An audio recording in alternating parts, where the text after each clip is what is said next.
Praise road. હું Stanley Macwan. મારી YouTube channel Gujarati Bible સ્ટડીમાં તમારું સ્વાગત છે. મારી ચેનલને આજે અત્યારે આગળ તમે સબસ્ક્રાઈબ કરી લો અને ઈશ્વરના જ્ઞાનમાં તમે વધતા જાઓ. અત્યારે દુનિયામાં સુખ સુવિધા પુષ્કળ વધી ગઈ છે. તમારે ચૂલો સળગાવો હોય તો તમારે કોઈ લાકડા એકઠા કરવાની જરૂર નથી, લાકડા કાપવા જવાની જરૂર નથી, તેને સૂકવવાની જરૂર નથી. બસ ગેસનો બાટલો છે, લગાવી દો અને ફટાફટ ગેસ સળગે છે. કોઈ ધુમાડો થતો નથી, વાસણો કાળા થતા નથી અને તમે ખાવાનું રાંધી શકો છો.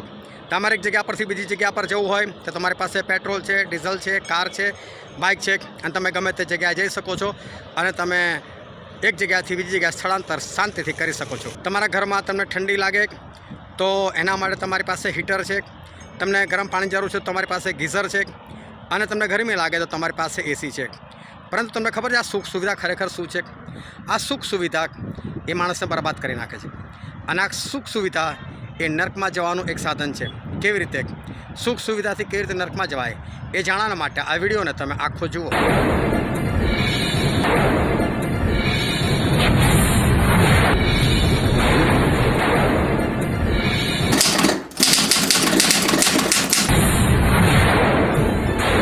હાલેલુયા.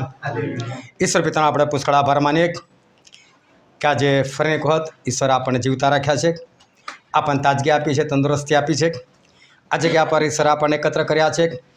એ સગળી બાબતોના માટે આપણે ઈશ્વર પિતાનો પુષ્કળ આભાર માનીએ.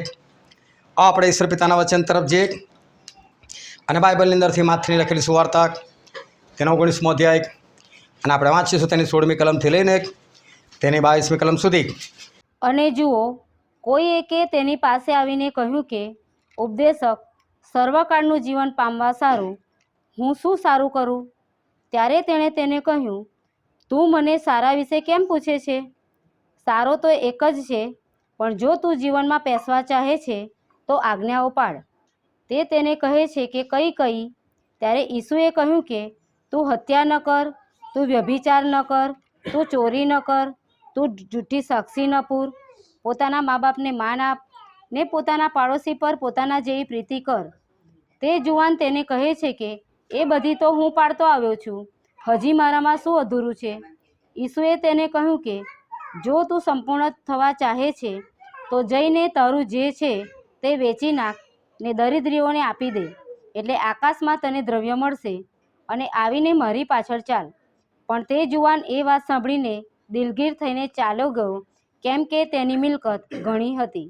ઈશ્વર પિતાનું વાંચેલું વચન આપણા માટે પુષ્કળ આશીર્વાદિત છે અને ઈશ્વર પિતાનું વચન સત્ય છે અને બાઇબલનું વચન કે છે કે તમે સત્ય જાણશો અને સત્ય તમને મુક્ત કરશે. ખૂબ ધ્યાનથી આપણે ઈશ્વરનું વચન સાંભળીએ, સમજીએ અને આપણે એ પ્રમાણે વિશેષ કરીને ચાલનાર છે કે જેથી કરીને આપણા આકાશના રાજ્યના આપણે વારસદાર છે. એક જુવાન છોકરો હતો અને ખૂબ જ મહેનતુ હતો અને મહેનતથી એ કમાણી કરવા માંગતો હતો. આળસ એના જીવનમાં બિલકુલ હતી નહીં અને બધા એના વિશે એવી સાક્ષી આપે કે આ છોકરો બહુ જ મહેનતુ છે અને આગળ જતાં સારું એવું નામ કરશે. એક ભાઈની નજર એની પર પડી જે પુષ્કળ ધનવાન હતો, પૈસાવાળો હતો અને એણે આ ભાઈને કીધું કે તું મારે ત્યાં આવીશ કે છે? તો કે શું કરવા? બસ મારે ત્યાં કામ કરજે કે છે, તને સારો પગાર આપીશ. એટલે છોકરાને તો ખાલી પગારથી મતલબ હતો, મહેનતુ તો હતો જ.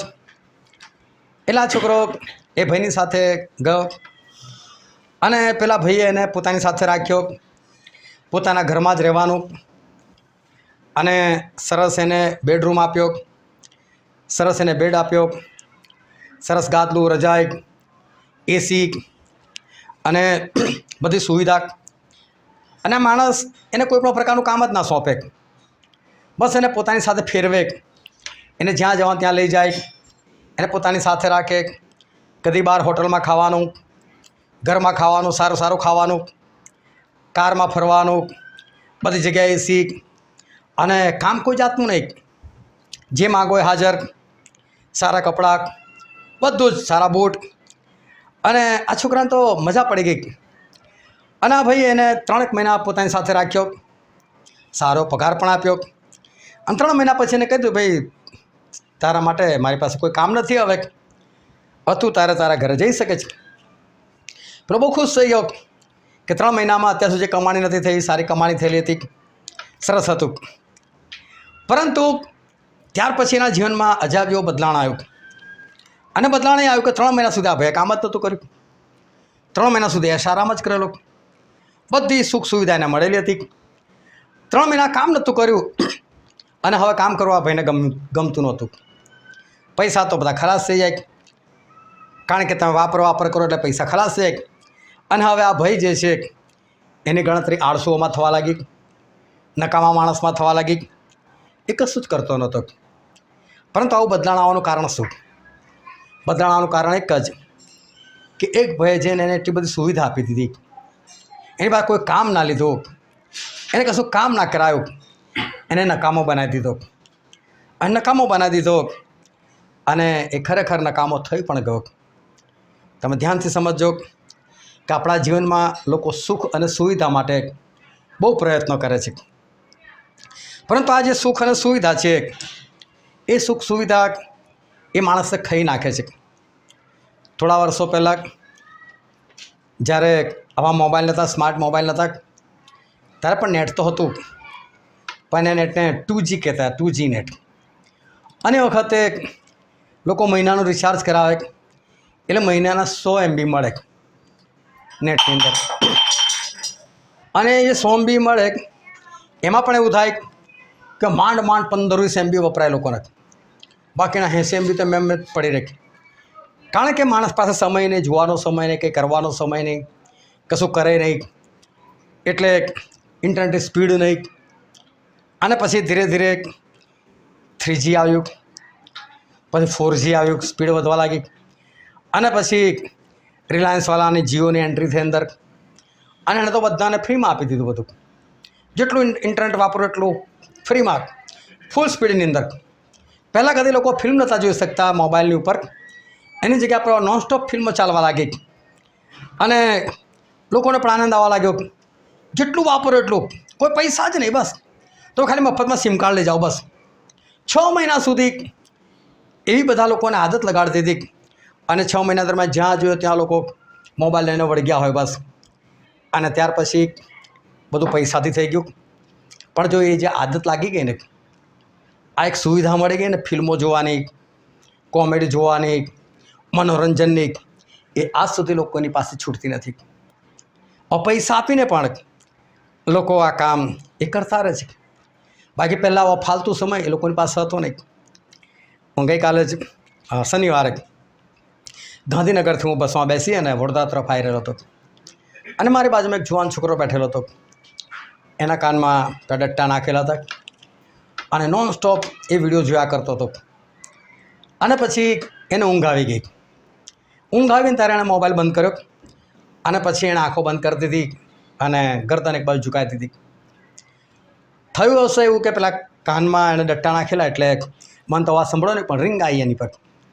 એટલે ફરી પાછો જાગી ગયો, જાગીને કોઈની સાથે વાત કરી, ઊંઘ ઉડી ગઈ, ફરી પાછો વિડીયો જોવાનો સ્ટાર્ટ કરી દીધો. તો છે કે હું વડોદરા આવીને ઉતર્યો ત્યાં સુધી એના વિડીયો જોવાને બંધ જ ના થાય. મને થયું કે આ કઈ રીતે આ માણસો આટલું બધું બેસી શકે છે, જોઈ શકે છે અને આટલો બધો સમય કઈ રીતે બરબાદ કરી શકે છે, આપણને સમજમાં ના આવે. પરંતુ પેલા 6 મહિના બહુ જવાબદાર છે. માણસને એવી આદત લગાવી દીધી, માણસને એવી ફેસિલિટી આપી દીધી કે માણસો આજે આવી પરિસ્થિતિની અંદર પડે છે.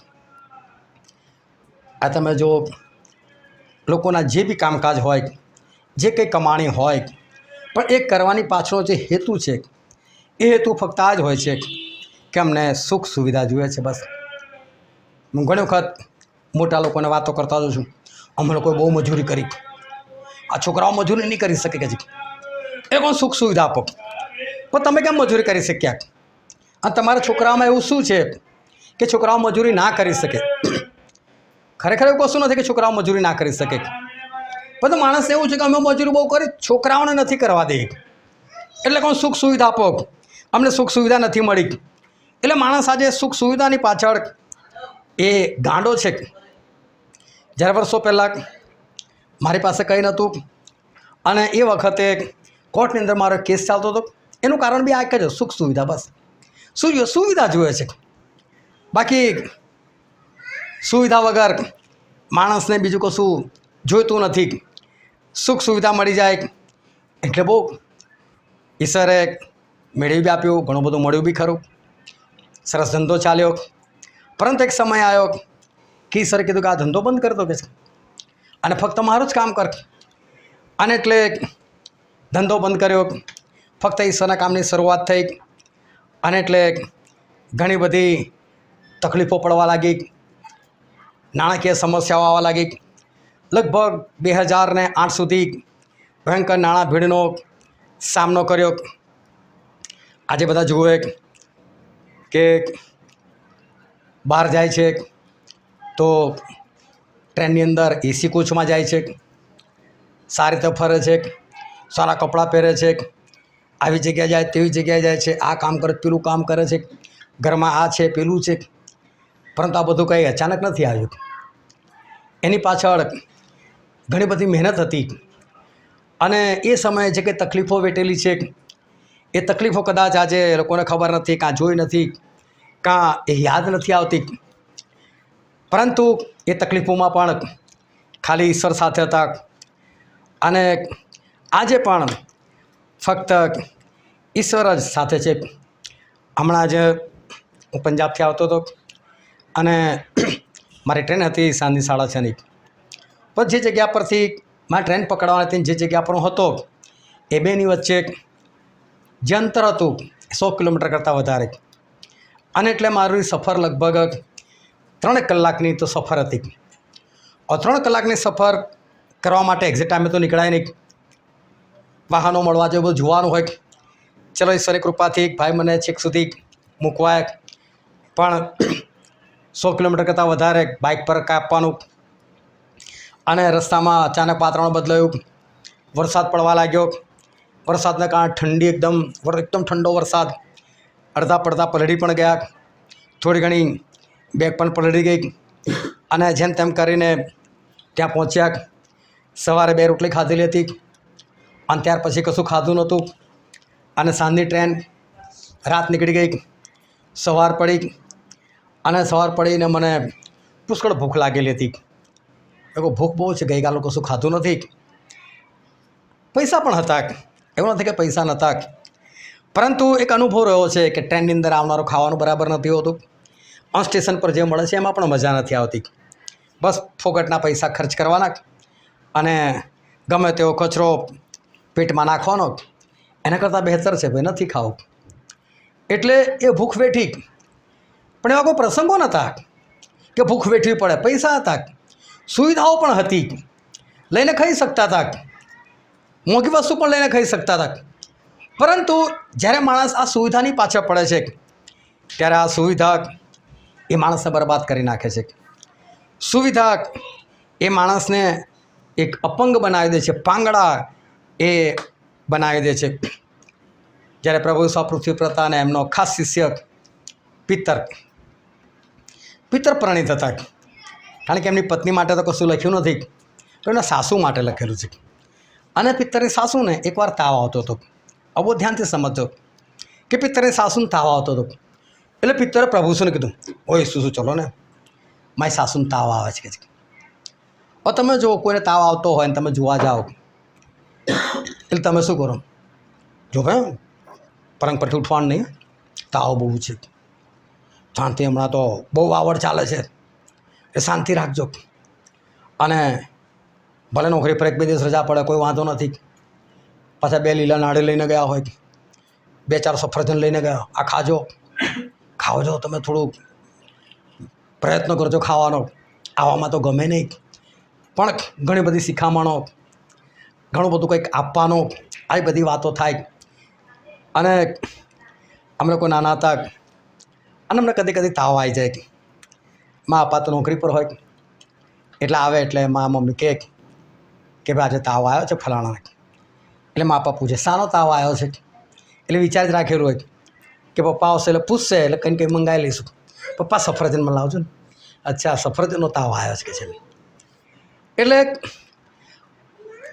તાવ આવે, કોઈક બીમારી આવે, જે લોકો જોવા જતા હોય એ લોકોના શબ્દો, એ લોકોની વાતો એ બધું સાંભળવાનું. પણ પ્રભુ શું ને આ પિત્તર કહે છે મારી સાસુને તાવ આવે. પિત્તર કહે ચલો ને જે એમાં શું જ કહે છે.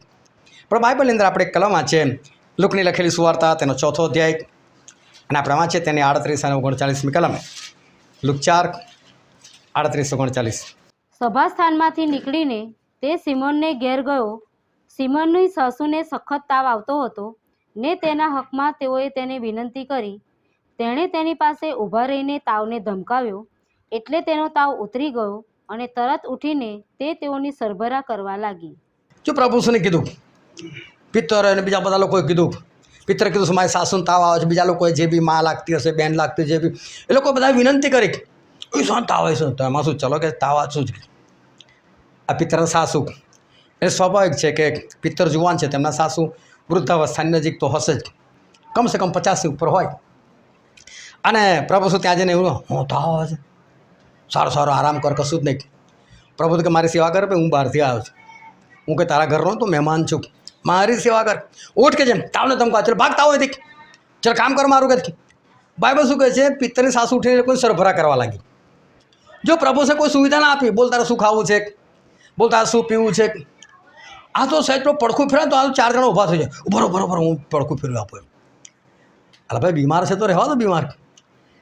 પણ તમે બીમારની સેવા કરો વસ્તુ અલગ છે, પણ ખરેખર માણસે બીમારીની સેવા કરતા હોય છે. બીમારની સેવા નથી કરતા, બીમારીની સેવા કરતા હોય. તાવ જતો ના રહેવો છે અને બિલકુલ ખોટું ના લાગવું જોઈએ. એને જે જોઈએ આપતા રહો, પહોંચી જતો નહીં ભાઈ તું 104થી ઓછો ના થતો.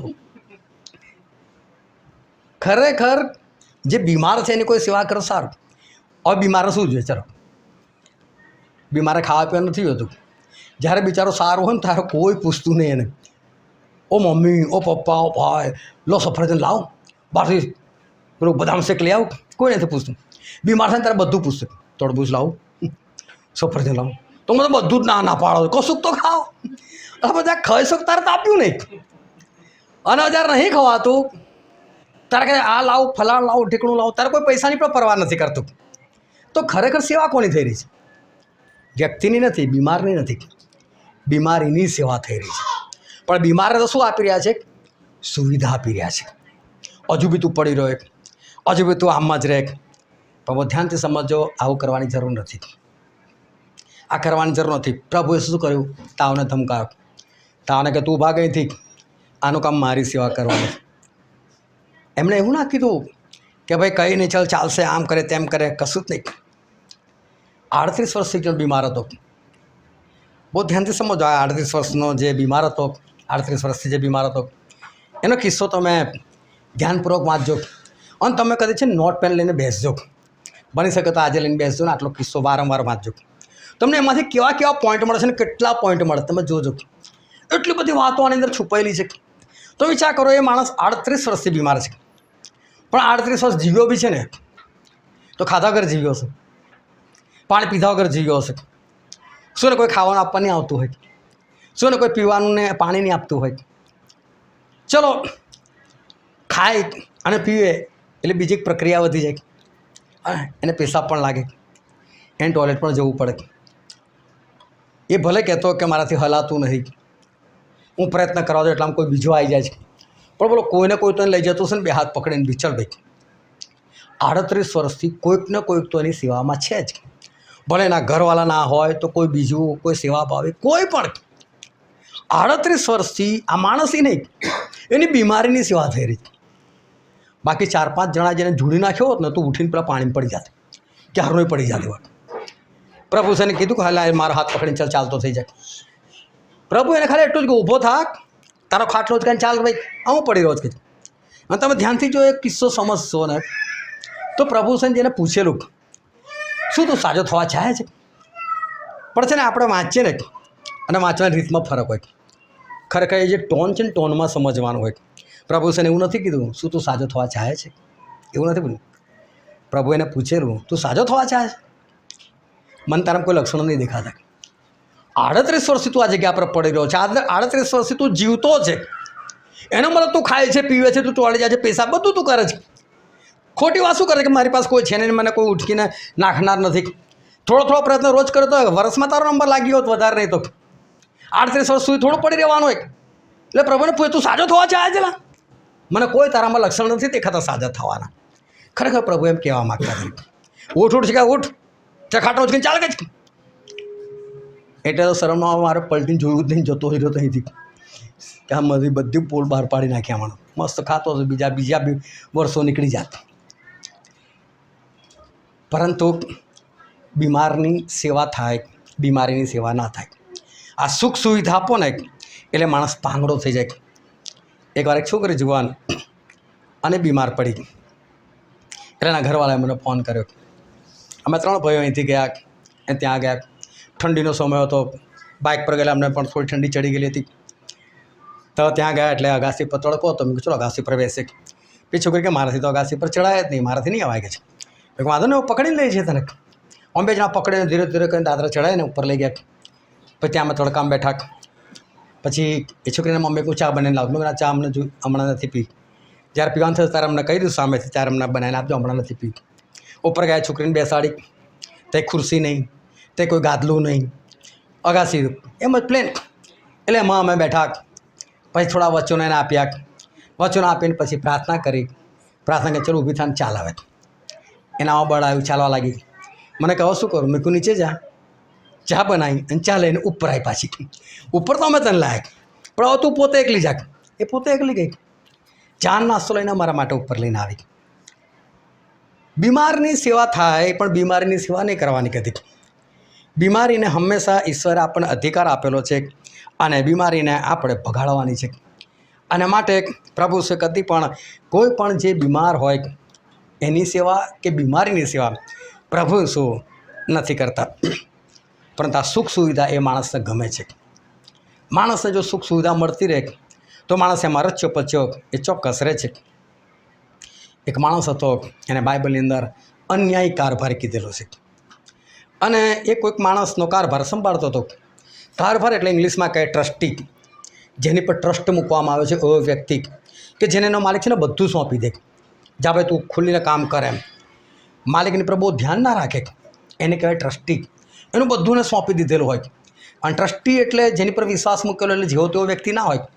એણે વિશ્વાસ પ્રાપ્ત કરવા માટેના ઘણા બધા પ્રયત્નો કર્યા હોય અને એમાં સફળ થયો હોય ને તારે કોઈ માલિક આટલો બધો વિશ્વાસ મૂકે.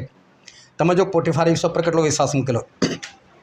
બાઇબલમાં લખેલું છે કે પોટીફારી પાસે કેટલો પૈસો, સોનું ચાંદી એને નથી ખબર, યુસુફને ખબર હતી. આને કહેવાય કારભારી. હવે કારભારી. પણ આ એકવાર વિશ્વાસ પ્રાપ્ત કરી લીધો, બધું હાથમાં આવી ગયું, એટલે પછી ઊંચાપત કરવા લાગ્યો, વેડફવા લાગ્યો. તો બધું મન મૂકીને ખર્ચો કરે, ખાય પીએ, એસો આરામ. પણ લોકો લાઈફ સ્ટાઈલ જોઈને લોકોને ખ્યાલમાં આવ્યું એટલે આના પણ હિતે છુઓ ને. એટલે એના માલિકને કહી દીધું ભાઈ તારા કારભારીને પકડ, હિસાબ માગે એની પાસે. બહુ પૈસા ઉડાઈ રહ્યો જો કે છે તું. હવે વાતો આવી હશે અને એવા ભરોસાપાત્ર વ્યક્તિઓ પાસેથી વાતો આવી હશે. એટલે આ માણસે કારભારીને બોલે ભાઈ અહીંયા તારા વિશે શું સાંભળ્યું છે? કે તું કે ફટાફટ એક કામ કર કે મને હિસાબ આપ અને હવેથી તું કારભારી નથી રહેવાનું. પહેલેથી કહે તને કાઢી તો મૂકવાનો જ છે, હિસાબ આપી દે મને, બસ ચાલ.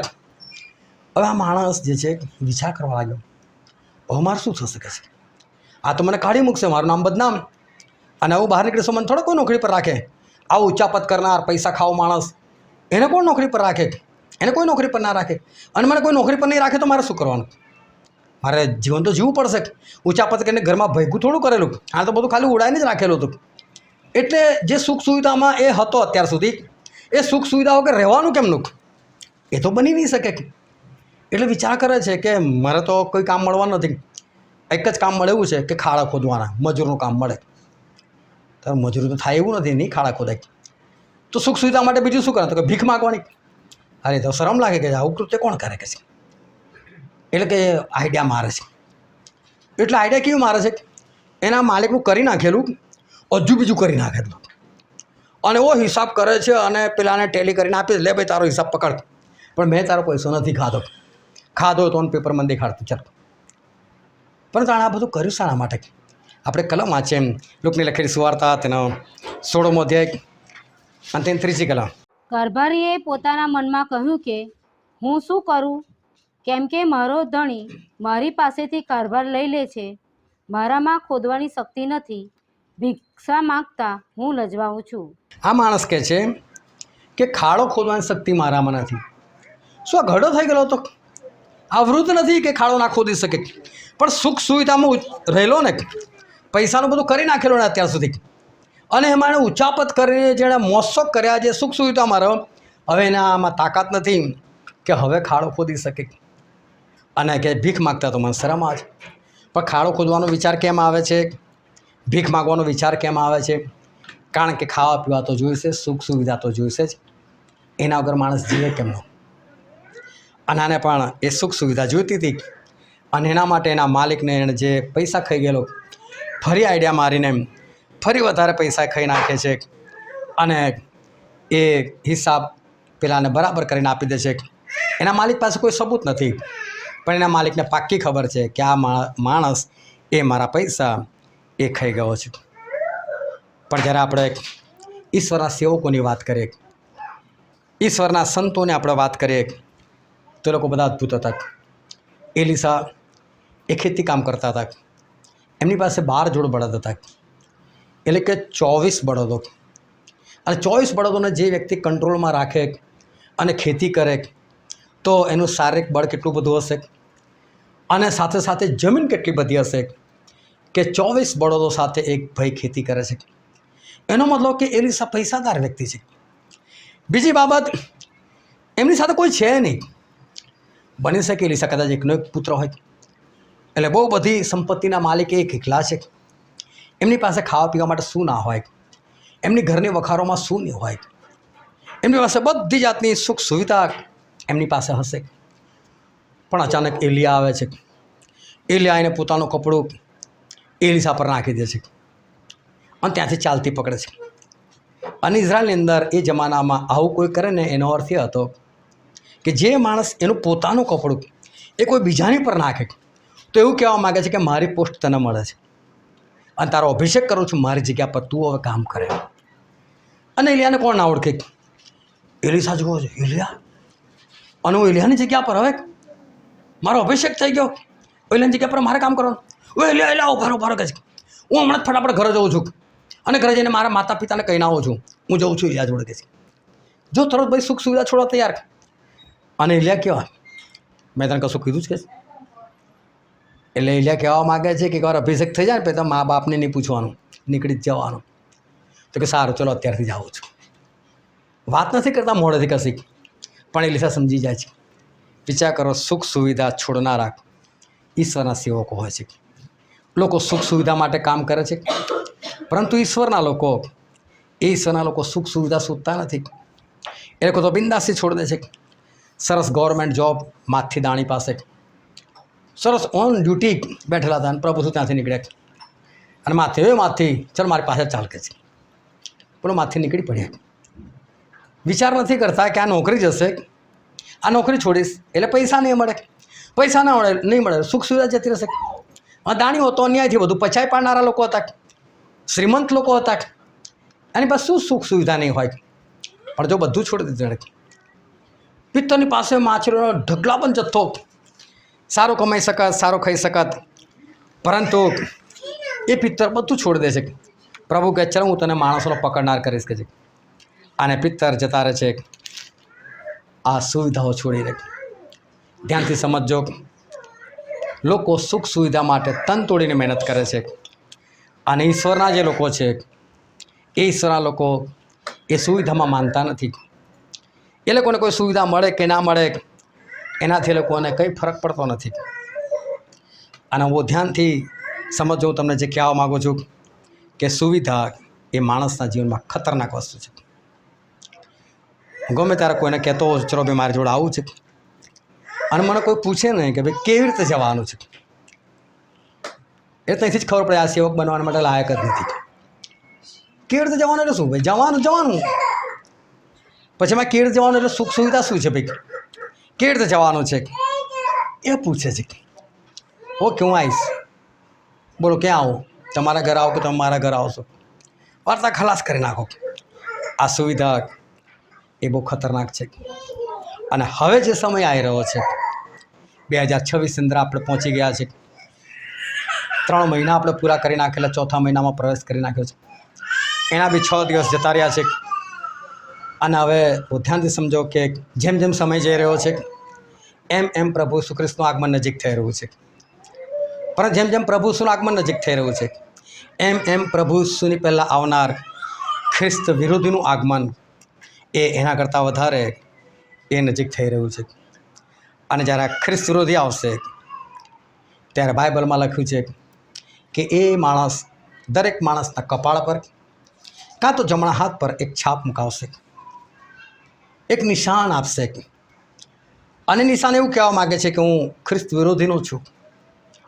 જે માણસ એ નિશાન લે એ ખ્રિસ્ત વિરોધીનો થઈ ગયો કહેવાય. અને એના સિવાય કોઈ પણ માણસ લેવડ દેવડ નહીં કરી શકે. એટલે ના કશું ખરીદી શકશે, ના કશું વેચી શકશે. તમારા ઘરની અંદર અત્યારે આપણે ઇલેક્ટ્રિસિટી વાપરી રહ્યા છે, બિલ આવે છે અને પછી તમે બિલ ભરો છો. પરંતુ મોટા ભાગની જગ્યા પર સ્માર્ટ મીટરો લાગવા લાગ્યા છે. લોકો વિરોધ કરે છે છતાંય સ્માર્ટ મીટર લાગવા લાગેલા છે. અને આ લોકોને ખબર પડી ગઈ છે કે મીટર બદલવા જાય તો લોકોને ખબર પડી જાય છે. અને એટલે હવે આખું સોસાયટીના બધા મીટરો લોકો એક જ જગ્યા પર મૂકે છે. સુધારા કરી રહ્યા છે કે સોસાયટીની બહાર એક જગ્યા રાખવાની, ત્યાં જ બધાના મીટરો. તમે તો રાત્રે સૂઈ ગયા, તમને ખબર બી ના પડે તે મીટર પાસે કોઈ આવ્યું છે કે નથી આવ્યું. રાતોરાત મીટર બદલાઈ જાય છે. હું પંજાબની અંદર જાઉં છું, ત્યાં પંજાબની અંદર આ સિસ્ટમ શરૂ થઈ ગઈ. લોકોના મીટર જે ઘરમાં હતા એ છે બહાર જતા રહ્યા છે. આવી રીતે વચમાં જ એક જણા ઘરમાં હતો પંજાબની અંદર જ, અને થોડા કોઈ આવ્યા હશે વીજળીવાળા, ભાઈ મને કોઈ વાત તો કંઈ કરતા હશે. અને અડધા પોણા કલાક પછી ભાઈ આવ્યો તો ક્યારે મીટરમાં ખરાબ હતી ને તો કે મીટર બદલી નાખ્યું. હું કઈ જગ્યાએ મીટર બદલ્યું? હું તો ગાડી ઘરમાં કોઈ જોયા નથી કે તો મીટર તો બહાર પડેલું છે કે બહાર બહુ દેખાડો છે. અને હું ત્યાં ગયો ત્યારે તો આખા મોહલ્લાનું મીટર બહાર અલગ જગ્યા પર મૂકી દીધા છે, રસ્તા પર. ત્યાં કોણ આવીને ક્યારે શું બદલી જાય કંઈ કહેવાય નહીં. જસિન્દ્ર પાસ્ટર આપણે ત્યાં ઘણી વખત આવીને ગયા છે. મને કે મને તો ખબર બી નથી ક્યારે અમારું મીટર બદલી ગયા, મને તો ખબર જ નહીં કે છે. શાના માટે છે? કારણ કે એને ચલાવવા માટે તમારી પાસે છાપ હોવી જરૂરી છે. પછી કારણ કે એમાં તમારે પહેલેથી પૈસા ભરવા પડશે. જેમ મોબાઈલમાં પ્રીપેડમાં તમે પૈસા ભરો છો ને, પહેલેથી પૈસા ભરવા પડશે. પૈસા ભરશો એટલે છાપ પૂછશે, પછી છાપ લાવો તો તમે આમાં પૈસા નાખી શકો છો. છાપ નથી તો તમારા ઘરની અંદર લાઇટ નહીં સળગી શકે. આ ખ્રિસ્ત વિરોધીના રાજ્યની અંદર થવાનું છે. અને આ બધી ઘટનાઓ ટૂંક સમયની અંદર બનવાની છે. આ બધું થઈ રહ્યું છે. ધ્યાનથી સમજો કે જેટલા લોકો આ સુખ સુવિધાની અંદર પડ્યા છે ને, એટલા બધા જ લોકો બહુ જ આસાનીથી આ છાપ લઈ લેશે. કારણ કે એના વગર કોઈ જીવાય નહીં. લાઇટ બિલ નથી ભરાતું, પણ લાઇટ વગર જીવવાનું કેમનું? પંખા કેમનું જીવવાનું? લાઇટના ગોળા વગર કેમનું જીવવાનું? દીવો તો અત્યારે એટલો વિચિત્ર લાગે લોકોને. અને જે અત્યારના લોકો દીવો જો તો લોકોને આનાથી કંઈ ભણાતું હશે, આનાથી કંઈ ચાલે, આખું ઘરનું અજવાળ ચાલતું હશે, હોતું હશે, આવું થાય? આ દીવાના અજવાળે ખાવાનું બનતું હશે? અરે ભાઈ મારા મા બાપોએ બનાવ્યું, ખવડાવ્યું ન લોકોને.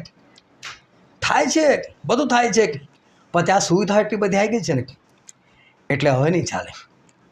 એટલે માણસ શું કહેશે? છોડ ભાઈ, બાઇબલમાં જે લખ્યું એટલે પણ મારે તો આ સુવિધા જોઈશે, મારે તો લાઇટ જોઈશે. લાવો. આ સુખ સુવિધા એ માણસને માટે ખતરનાક છે. અને સુખ સુવિધા એ માણસને ખાઈ નાખશે, એને પાંગડો બનાવી નાખશે, એને નરકનો વારસદાર બનાવી નાખશે. કારણ કે આજે આપણે જે વચન વાંચેલું હતું માથીને લખેલી સુવાર્તા, અને આપણે તેનો 19મો અધ્યાય 16 થી 22 કલમો જે આપણે વાંચી, તે એક માણસ હતો, જુવાન હતો. એના માટે ખાસ લખવામાં આવ્યું છે એ ધનવાન હતો, શ્રીમંત હતો. આ જુવાન વ્યક્તિ છે અને શ્રીમંત છે. એનો મતલબ કદાચ બાપ દાદાનું મળેલું હશે, કાં તો પછી એણે બહુ મહેનત કરીને જુવાનીમાંથી જ એણે સારી એવી કમાણી કરી લીધી, એની પાસે ઘણી બધી સંપત્તિ છે. હવે આ માણસ સાથે સાથે પ્રભુમાં પણ છે. પ્રભુમાં એટલે જે રીતે એણે બાઇબલ વાંચ્યું હશે કે એના માતા પિતાએ શીખવાડ્યું હશે એ પ્રમાણે આજ્ઞા પાલનની અંદર છે. પ્રભુ શીખવાર જતા હતા, ઘણી બધી ભીડ હતી, એટલે આ દોડતો જાય છે, પ્રભુ પાસે જાય છે, ઘૂંટણ પડે છે અને પ્રભુને કહે છે કે પ્રભુ કહે છે મારે સ્વર્ગ જવું છે, અનંત જીવન પામવું છે કે છે. તો કહે છે કે તમે મને કોનું શું કરું કે છે. પ્રભુને કે જો તારે સ્વર્ગ જવું ને તો એક કામ કર કે છે, બધી આજ્ઞાઓ પાડ કે છે. એટલે કઈ કઈ આજ્ઞાઓ પાડો? તો કે માતા પિતાનું સન્માન કર કે છે, હત્યા ના કર, વ્યભિચાર ના કર, ચોરી ના કર.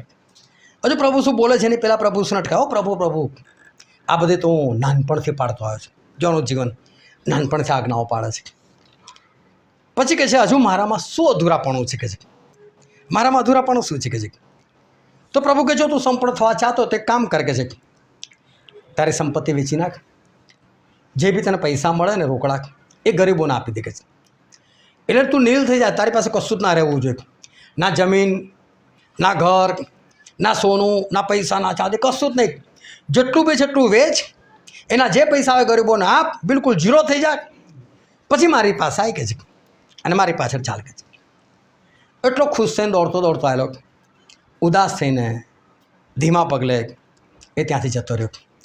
પણ આ માણસો એક પ્રસંગ બહુ સરસ છે અને આપણે બાઇબલની અંદર વાંચીએ જે વચન વાંચવામાં 20મી કલમ વાંચો તો તે જુવાન તેને કહે છે કે એ બધી તો હું પાડતો આવ્યો છું, હજી મારામાં શું અધૂરું છે? બહુ ધ્યાનથી સમજો. આ માણસ એવું કહે છે હજી મારામાં શું અધૂરું છે. પ્રભુ એને અધૂરાપણું દેખાડે છે. આ માણસ પૂછે છે બી ખરો મારામાં શું અધૂરું છે. એટલે કે કશું અધૂરું હોય, સ્વર્ગમાં જવા માટે કશી રોકટોક હોય, કશી અડચણ હોય મારા જીવનમાં, કોઈ પાપ હોય, પ્રભુ જે બી અધૂરાપણું હોય, પણ તમે મને દેખાડો કે છે. હવે આને માગ્યું છે કે હજુ મારામાં શું અધૂરું છે.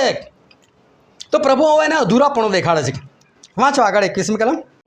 જો તું સંપૂર્ણ થવા ચાહે છે. હા, બહુ ધ્યાનથી સમજો. પ્રભુ શું કહે છે? જો તું સંપૂર્ણ થવા ચાહે છે, એનો મતલબ તું ખરેખર અધૂરો છે અને તું પોતે કહે છે કે મારામાં અધૂરાપણું શું છે. તો હું તને કહું, જો તું સંપૂર્ણ થવા ચાહે છે તો વાંચો આગળ. તો જઈને તારું જે છે તે વેચી નાખ ને દરિદ્રીઓને આપી દે, એટલે આકાશમાં તને દ્રવ્ય મળશે, અને આવીને મારી પાછળ ચાલ. જો પ્રભુ કહે જો તું સંપૂર્ણ થવા ચાહતો હોય, તારું બધું જ વેચી નાખ, જે પૈસા આવે ગરીબોને આપી દે. એનો મતલબ આ માણસે આટલું કરવાની જરૂર છે. એની પાસે જેટલું છે બધું વેચી દેવાનું, એના જે બી પૈસા આવે એ પણ ગરીબોને આપી દેવાનું. એટલે પોતે ગરીબ બની જવાનું, બિલકુલ કંગાલ અવસ્થામાં આવી જવાનું અને પછી પ્રભુ જોડે ચાલવાનું. બોલો પ્રભુએ આવું કેવી વાત કીધી આને? આખું બાઇબલ વાંચો, પ્રભુએ આવી વાત કદી કોઈ જોડે નથી કરી. ઇબ્રાહિમને કીધેલું, ઇબ્રાહિમ તારા બાપનું ઘર છોડ કે છે, જે દેશ હું દેખાડો એમાં જા. પણ એવું નહોતું કે બધું ધન સંપત્તિ છોડીને જા, વેચીને જા, બધું લઈને જ નીકળેલા. તો પ્રભુએ ના પણ નથી પાડી. આ જ માણસે પ્રભુએ આવું કીધું, મારી પાછળ આય, પરંતુ એની પહેલાં તારું જે કહે છે બધું વેચી નાખ, ગરીબોને આપી દે, મને શૂન્ય બની જાય. બહુ અદ્ભુત બાબત છે. જો પ્રભુ પાસે તમે ચાલી નીકળો અને કોઈ દિવસ ખાવાનું કોઈ જગ્યાથી ના મળે, કોઈ કરતાં કોઈ તમને ખાવાનું ના આપે, ના તમારી પાસે એટલું દાન આવે, ના પ્રભુ પાસે કશું હોય તમને આપવાના માટે, તમને બહુ ભૂખ લાગી હોય, પરંતુ ખિસ્સામાં પૈસા પડ્યા હોય તો તમે પાછલી ગરીબી ભાગવાનો તો ખરા, લાવ કઈથી તો ખાઈ આવું. પણ પ્રભુ શું જીરો બની રહ્યા ને તારે ભાગે ગઈ તું હશે તો તું ભાગીશ ને. એટલે ભાગવાનો કોઈ ચાન્સ જ નહીં. મારી પાછળ આવો તો આ તું જીરો બની જાય, જેથી કરીને તારી પાસે કશું જ ના રહે કે તું પાછો ભાગી શકે. પ્રભુ કહેવા માગે એવા જ માણસો મારી પાછળ ખરેખર ચાલી શકે, બીજા લોકો ના ચાલી શકે. જો તું સંપૂર્ણ થવા ચાહે છે. આ માણસ એની પાસે ઘણું બધું હતું, બહુ બધી સંપત્તિ હતી અને બાઇબલનું વચન એવું કે છે, આગળ વાંચો તેની 22મી કલમ. જુવાન એ વાત સાંભળીને દિલગીર થઈને ચાલ્યો ગયો, કેમ કે તેની મિલકત ઘણી હતી. તેની મિલકત ઘણી હતી. જો મિલકતમાં શું હોય? એની પાસે સરસ ઘર હશે. આજના જમાના પ્રમાણે આપણે વાત કરીએ તો સરસ લાઇટો, સરસ તિજોરી, સરસ પંખાઓ, એસી, ગાડી, સરસ બધું એની પાસે હશે. અને પ્રભુ એ જ બધું વેચી નાખો, તારી સુવિધા કાઢી નાખ ભાઈ, સુવિધા મને બિલકુલ ના જોઈએ. સુવિધા વેચી નાખ, એના જેટલા બી પૈસા આવે ગરીબોને આપી દે. હશે ને તો તું ફરી પાછો બી લાવીશ અને તું એમાં જ રહીશ ફરી પાછો. એના કરતાં બહેતર છે બધું કાઢી નાખે છે, કશું જ ના જોઈએ, ને જે પૈસા મળે એ પણ તું ગરીબોને આપી દે. સુવિધામાંથી બહાર નીકળ. આ સુવિધા એ માણસને ઈશ્વર પાછળ નથી ચાલવા દેતી. મિટિંગમાં જવું છે, પરંતુ આજે મારી બાઇક બગડી ગઈ છે એટલે તમે નહીં જઈ શકો, પણ તમારા પગ તો છે ને, પગ તો ચાલી શકે છે ને. રિક્ષામાં બી તમે આવી શકો છો, રિક્ષાના પૈસા નથી તો તમે ચાલતા બી જઈ તો શકો છો ને. શું ના જઈ શકાય? હાલેલુયા. પણ તમે કહો તમારામાંથી કોઈ એવું ખરું કે આવી પરિસ્થિતિમાં આવું પગલું ભર્યું હોય? તો બિંદાસથી એટલા આસાનીથી કહી શકશો, જવા દો ને, ગઈકાલે મારી બાઇક બગડી એટલે હું ના ગયો, બાકી ખરેખર જવાના હતો, પણ મારી બાઇકમાં પ્રોબ્લેમ થયો, મારાથી ના જવાયું. તમને એટલું યોગ્ય કારણ લાગે છે કે આટલું બધું જવાતું હશે, એટલે પણ તમને ખબર હશે ને તો તમે ચાલતા નીકળી શકતા હતા, કલાક પહેલાં નીકળી જતા. ના કેમ જવાય? પણ આ સુવિધા છે ને એ માણસને મારી નાખે છે. જો તમારી જિંદગીમાં કદી બાઇક તમારી પાસે ના આવે, તમારી પાસે કદી કાર ના આવી હોત, તમે ગમે તે ચાલતા જ ફરતા હોત, તો શું તમે મિટિંગમાં ચાલતા ના જઈ શકતા?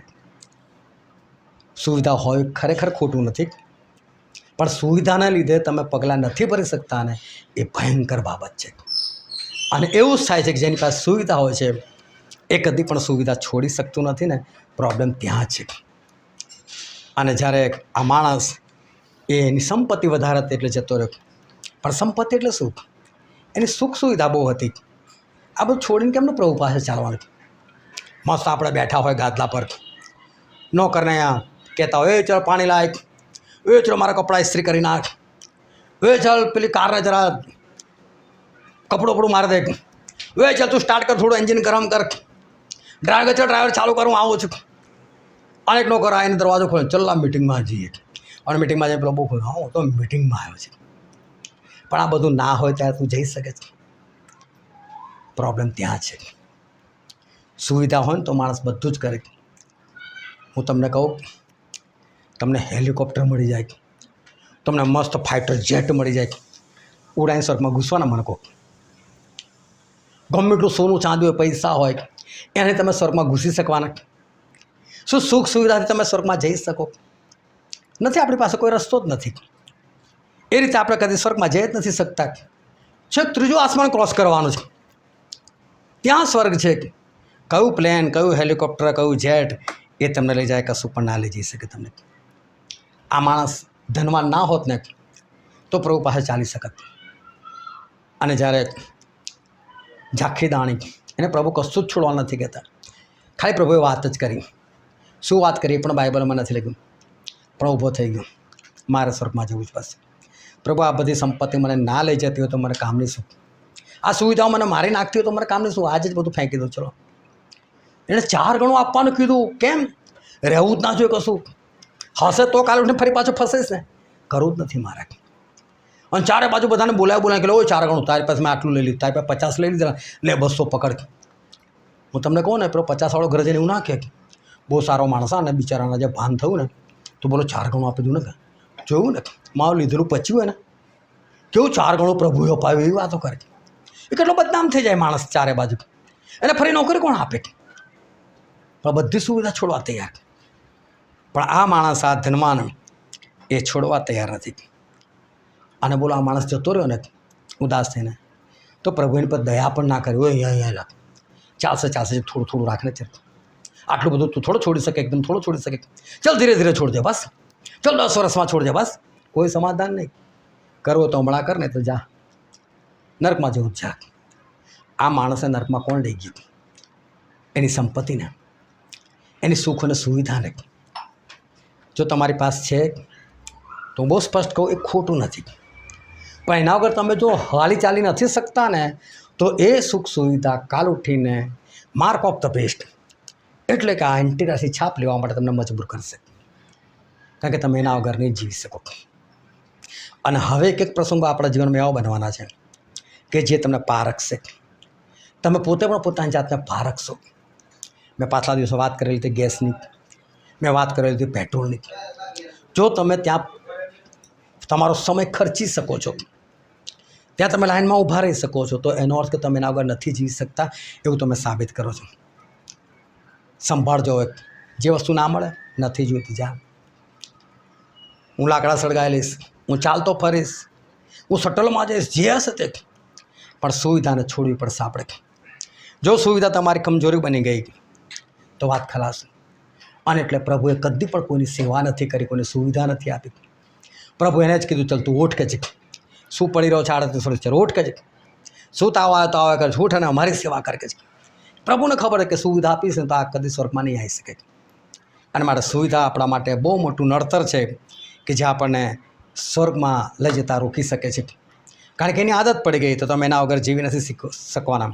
પણ હવે આપણે એવા ભયંકર દિવસોમાં આપણે આવી ગયેલા છે. તમે જુઓ, જો તમને આદત છે, થોડા ઘણા બીમાર પડો છો, તમે વેઠી નથી શકતા, અને જો તમારે ડૉક્ટર પાસે જવું પડે છે તો તમે વિચાર કરો ખ્રિસ્ત વિરોધીના સમયમાં તમે શું કરશો? શું તમે ત્યાં દવાના માટે તમે છાપ લઈ લેશો? અડોશ પડોશમાં કંઈ ઝઘડા થાય, શું તમે વકીલ પાસે જશો? શું તમે કોઈ પોલીસ સ્ટેશને જશો? તમને પલંગ પર સૂવાની આદત છે, તમને સારા ગાદલા પર તમને સૂવાની આદત છે, કાલે ઉઠીને શું એ નહીં હોય, એ જગ્યા પર તમે ફસાઈ પડ્યા છો, કઈ જગ્યા પર તમે બચવાના માટે ભાગી ગયા, ત્યાં કશું નથી, શું તમે નહીં રહી શકો? શું પેટ્રોલ વગર કે ગેસ વગર તમે ના જીવી શકો? જો અત્યારે તમે એની આદત નહીં પાડો તો આવનાર દિવસો એ ભયંકર છે. અને આ જ બધી વસ્તુઓ તમને છાપ લેવાના માટે મજબૂર કરશે. અને પેલો માણસ ઉદાસ થઈને જતો રહ્યો, કારણ કે એને સુવિધા છોડવી પણ નથી અને સ્વર્ગનું રાજ જોઈએ પણ છે. આ બે વસ્તુ ભૂલથી પણ નહીં બને. પણ તમે એક જ વસ્તુનો વિચાર કરો, શું નર્કમાં કોઈ પણ પ્રકારની સુવિધા છે? નર્કમાં કોઈ સુવિધા નથી. ત્યાં કોઈ પણ પ્રકારની સુવિધા નથી. ત્યાં તો તળિયું જ નથી, તો પગ ટેકવીને ઊભા પણ નહીં રહી શકો. તળિયું જ નથી, વિચાર કરો. ત્યાં અંધકાર છે, આગ છે, છતાં ત્યાં કીડો છે જે તમને સતત કોતર્યા કરશે. ત્યાં સતત ત્રાસદાયક આગ છે. ત્યાં કોઈ કોઈની સાથે વાત નથી કરતું. ત્યાં સતત ઘોંઘાટ છે. હમણાં પેલું બાળક રડતું હતું, બધા ડિસ્ટર્બ થતા હતા. પણ વિચાર કરો, ત્યાં તો લોકો વાર રડતા હશે, વિલાપ કરતા હશે, ઢગલા બંધ લોકો, એનો અવાજ કેટલો બધો હશે. એ અવાજમાં તમે તમારા કાન બંધ નહીં કરી શકો, કેમ કે તમે ઓલરેડી ગમે તે હરતામ પડી રહ્યા છો. તમે પગ મૂકવાની જગ્યા નહીં, તમે તમારા હાથથી શું કરશો?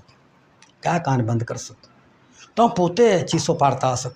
ત્યાં કોઈ પણ પ્રકારની સુવિધા નથી. પણ બહુ ધ્યાનથી સમજો, એક વાત પ્રભુ છે આ માણસે બહુ સરસ કીધી, અને આપણે વાંચીએ તેની 21મી કલમ ફરીને એકવાર.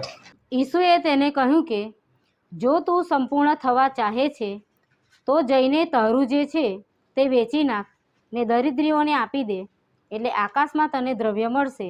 આકાશમાં તને દ્રવ્ય મળશે. સ્વર્ગમાં બધી સુવિધા છે આપણા માટે, બધું જ છે ત્યાં. તમને પલંગ જોઈએ, અહીંયા નથી ને એવો સારો છે. તમને ગાદલા જોઈએ, અહીં નથી એવા ત્યાં છે. તો એ બધા પ્રકારની સુવિધા છે. તે તમને કોઈ વરસાદ, ઉનાળો, શિયાળો કોઈ તમને હેરાન કરી શકે એવું નથી. ત્યાં ટોટલી 100% ફેસિલિટી છે. કેમ? ત્યાં રાજાઓનો રાજા છે, ત્યાં પ્રભુનો પ્રભુ છે. કેવી ફેસિલિટી હશે? પણ તમે આ ફેસિલિટીને પકડવા જશો ને તો પેલી ગુમાવશો. એના કરતાં આને જવા દો, કોઈ વાંધો નહીં, પેલી મેળવી લો. પણ આના લીધે પેલું ના ગુમાવશો. અહીંની સુવિધા તમને મારી કાઢશે. પણ એ સરા માણસે કીધેલું, જે સમજો નહીં આપ, તું એકવાર આનાથી દૂર થાક, ત્યાં તને મળશે. ના નથી, તું ત્યાં જ જવા છે તો ત્યાં તો છે જ, પણ આ તો છોડ. તું આને બાંધીને થોડો લઈ જવાનો છે. એક છેલ્લે એક નાનકડી વાત કરું. સરસ માલદાર માણસ, ખ્રિસ્તી વ્યક્તિ, ઘણા બધા વિશ્વાસી, પણ આ માણસ પૈસા ભેગા કરવામાં માને, ખર્ચવામાં ના માને. કોઈ પણ ખર્ચો કરો તો એને બોલે શું ખોટા ખર્ચા કરો, શું ખોટા ખર્ચા કરો.